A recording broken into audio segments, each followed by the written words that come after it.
nsogbu ndị mmadụ erika ahụ ọkwifu nsogbu mmadụ anyị wabụ mmadụ Chukwu kere eke no wonder akwụkwọ nsọ ji wee kwuo sị na Chukwu kechere mmadụ regret eta uwe ya ụta ka ihe mere o ji kee mmadụ uwe ekwe mmeta ife anyị bụ abụchi gụrụ ya n'egwu mmadụ ekwe mmeta uwe ekwe mmeta eme n'enu asị na ime tọrọ ime na asị na ime terọ mụwa na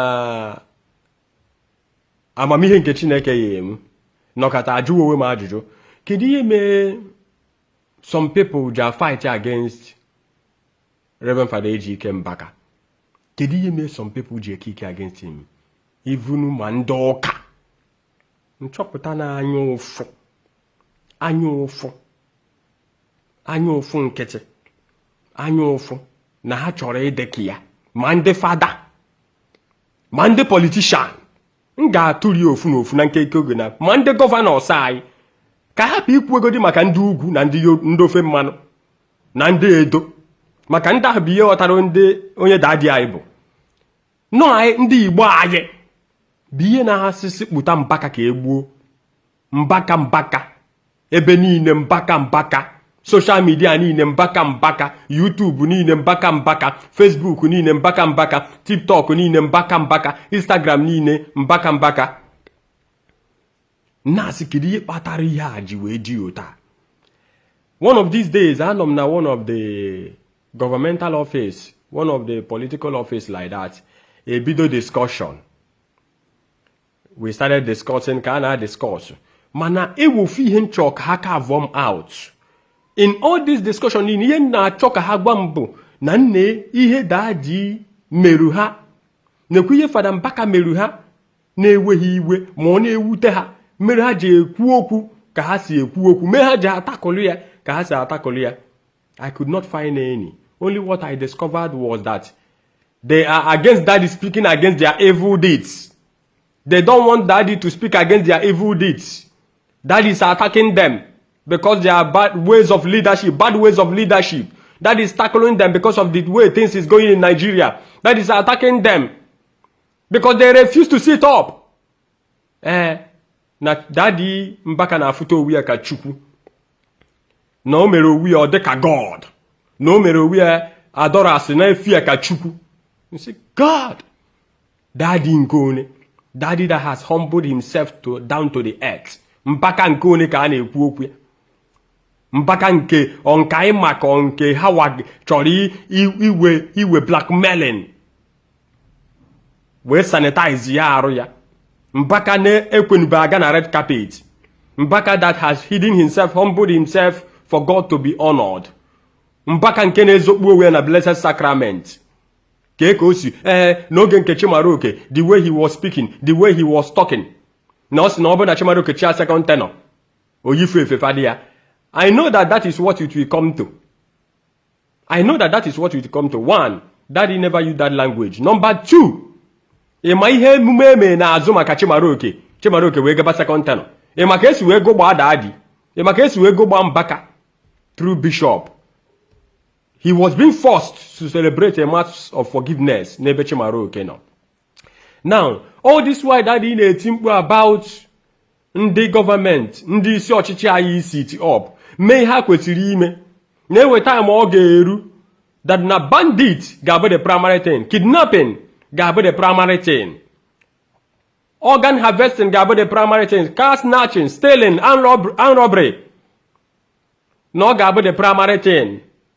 Dịka na isie ma nri n'ọkụ, you get to a point ma isie ma nri n'ọkụ, mmadụ onye ọzọ ejerubata fọlụ nri sie n'ọkụ gba ọsọ. That government should wake up and do things. That na-ewere ụzọ ha si enyere we poor Nigerians aka. That people are suffering, people are dying. An oil producing country like Nigeria, ka agụụ na-egbu. The giant of Africa has nothing to produce. We don't even have any one single refinery that is functionable.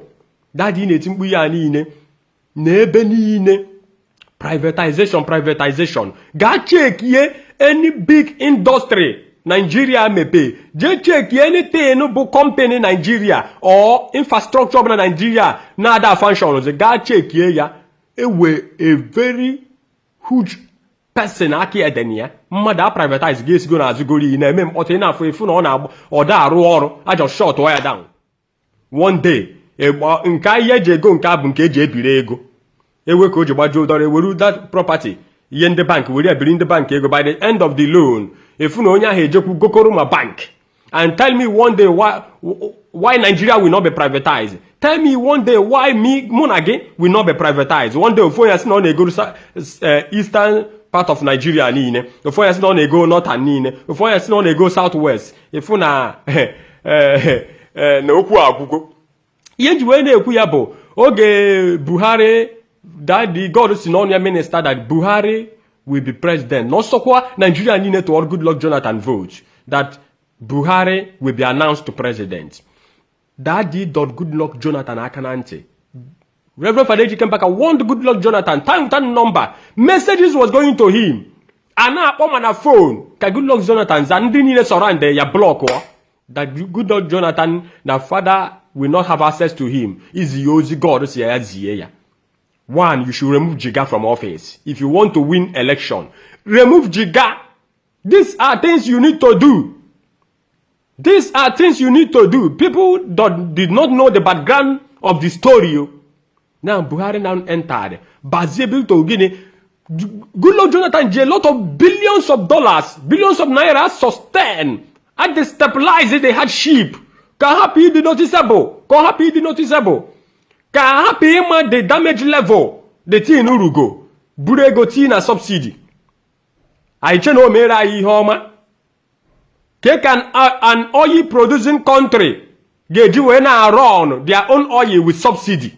Assign if the mama and Goodluck Jonathan be the best president. Etie Buhari by no chiche. That is not one of the political office holder or not on any political party. He just a mouthpiece of the Holy Spirit. Oku. The mountain of leadership. Yeah, daddy in a team or bazi your face. Imezi ihe God or you his vision was being hijacked. And the same thing that in a tirimbuya cabals. Who are those cabals? There are cabals you cannot see. Cabals that is unmasked. Ndị na-achị obodo si n'azụ na-eke ego obodo na-ezu ego obodo n'oshi. Ewelu ụdị ha ya fube n'obodo ewe ndị we banditry na sponsor banditry. Ebe ahụ ka ha si alacha aka. Ewe ndị ọ ga-abụ kịta ihe siwe ike n'obodo ha alachawa aka. Ewe ndị ọ ga-abụ kịta dollar rise wa ha alachaba aka. Ewe ndị ọ ga-abụ kịta oge COVID ha na-alacha ezigbo aka. Ebola ha ji alacha aka. A na-ekpe ekpere ka ọ hapụ ịkwụsị ndị mmadụ a na-anwụ a na-ayọ biko. Now, I want to start talking to our southeastern governors. Let me start with Peter Mba. Peter Mba, let me drop this message for you. Ịma na oge ị na-eme ka ị were ọchịchị Enugu State, that it was a very big tax for you. It was a difficult one. To an extent that you went to Ugwudenso with Bishop Onaga, with some clergies, Bundisio Catholic, Ugwudenso mawage mmiri tụwaga okwute chụpụwaga si na ha achọrọ gị na onye ha chọrọ bụ Chijioke Edeoga.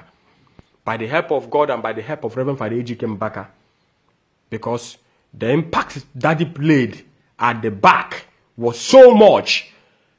For you to enter into power, Daddy, you made Daddy to mingle with people with issues that supposed to come and beg him. Just for you to gain your office, just for you to gain the seat of governor of Enugu State. Now you entered into power. Ndege na hana mengolo. Ina arụ ọrụ. Ina arụ 200 and something smart schools. Complete ICC center. Yes. Ina arụ 5-star hotel. Renovate presidential hotel. The hospitals ina arụ ụzọ. With the 100 pieces of NCUG bus. Ina more fuma. A lot of things. But does it end there? People na shout na go carry n'obodo. You will tax in egbu ha. And all that you are being guided well, that you are being directed well. He tax a guy. Why name me because I was somewhere they were talking. Hane ku na IHR Minister of Lands. He were a year Board of Internal Revenue. Hanakawa tax, land use charge. Baraba. It's in ị na-ere ịkpọ ndị landlord State House of Assembly pass ya into law na landlord ọbụla eweta na-eme increase rent na ọ ga-ewe issue na the length and the agency and lawyers this thing was supposed to be going by percentage of the house length. But should I announce to you that since you made a land use charge, year tax house length now increased to double. Double. One room now, self-contained, it went to 700,000, it went to 1 million, it went to 800,000. Before one room self-contained, 400,000 he gave more. Man or old building. And the anya haka when he increase the length, he draw has increase the tax.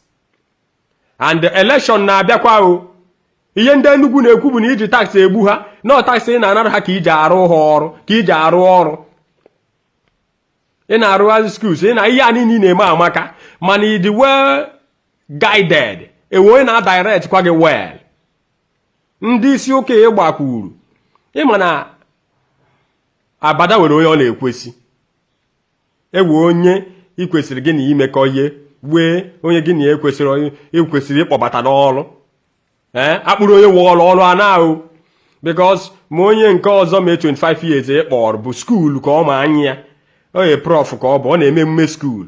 Mbaka is an entrepreneur, he's a philanthropist and he's a game changer. Ọ bụrụ na ikwe ka ọ bata n'ihe ị na-eme all these mistakes and error because anụgo m ebe ndị people na-ekwu okwu na akwa uche waka ibia ka ha chọọ 2027 o and onye kwụsị okwu ike n'Enugu akpụrụ ya why will you talk? And in this case of insecurity, ọ na-abakwa ndị Enugu arụ because ndị agbafuche n'Imo steeti anyị amara ebe ha na-agbakpucha aga kịta. Ụfọdụ ga-abata Enugu, ụfọdụ ga-akọ si Abia, ụfọdụ ga-esi Ebonyi maka hope ụzọ dị mma anyị go. But all I know is that he's sitting on top of a course. What is happening in Imo State now is as a result of disobedient hope ụzọ dị mma. I don't want to go to that direction. If Raka we ifuru Ebonyi State, si we kpuru chukwuchi n'akụkụ ya, si Fada Mbaka bịa Ebonyi, bịa ka ịgọzie Ebonyi. Anọkata kịta 2027. Gwa m onye ahụ ga-fit in ga-azọsi nwa ifuru Governor Ebonyi State. You are just wasting your money. You just want to come and waste your time because enwere ihe ga-ekwu ndị Ebonyi ga-anụ na Fada Mbaka agọzigo nwa ifuru. Ewe mistake nwifuru na-eme kịta Fada Mbaka tụtụrụ phone kpọọ ya, he will correct it immediately. Ifuka Ebonyi State na-ama ọ akpọta onye wọrọ ọrụ anọzie. So anyị ada ayọ ga-ayọ 2027 na-abịa ọsọ gị mee land use charge ka ọ bụrụ per room 1 million but 2027 will count. Kịta Chineke mere aka ndị mmadụ na-emezi ndị ọchịchị anyị. Can you see me? You cannot see us. Onye ha chọrọ ka ha na-evote. The past experience 2023 need to teach us a lesson that na onwe ewere onye ọ tọrọ ute na bia. No matter whatever you are planning, Enugu State na complain so much about the sitting governor. Stakeholders PDP na complain. All the stakeholders Enugu State as a whole na complain. Ihe ama ha kwụrụ asị na ịchọ ka ịrụ ọrụ need your distractors. In the attitude of distraction impose on the masses of Enugu State. Enwezi onye ma ihe ọ na-eme, onye ọbụla na-agha ada, onye ọbụla na-ebe ego adịrọ ekwunye onye ọbụla n'ọkụ. Mbọsị ka nna anụ wọka si na isi na iwere gị ga-ejikwa ha ụgwọ na ị na-alụ ọrụ. Amagodi m na gọvanọ Enugu State ị na-anata allocation, ị na-anata security vote, a na-egenerate GDP. I'm a lot of things involved. Ebe revenues fund ị na-egenerate ka ezi ihe mere ego anyị mana eji na tax akpọrọ ụmụ agbọ etiri na field ha jee na call tax ụdị esoro udo na-eme na Anambra State. Sọsọ ndị dibịa ka ọ fụrụ ọ ga-akpụ and ọ na campaign ịbata since ọ gbaarụ Chukwu ọsọ gbaarụ Fada Mbaka ọsọ maka Fada Mbaka na-agwụ ya eziokwu ọ banye into power banye Anambra State. If gonu ka iru na ya dị Anambra kịta anyị ga-asị gwa m na ha na-eme ọfụma na people of Anambra is happy with their governor. Ọ na-emekwa campaign emesi ya ike ọ sị na ndị dibịa bụrụ problem ewe ndị akpụrụ ewe ndị ahapụ kpụrụ ndị ọ dị ya ka a ga-distract ya kpọchie ha Go with him make campaign.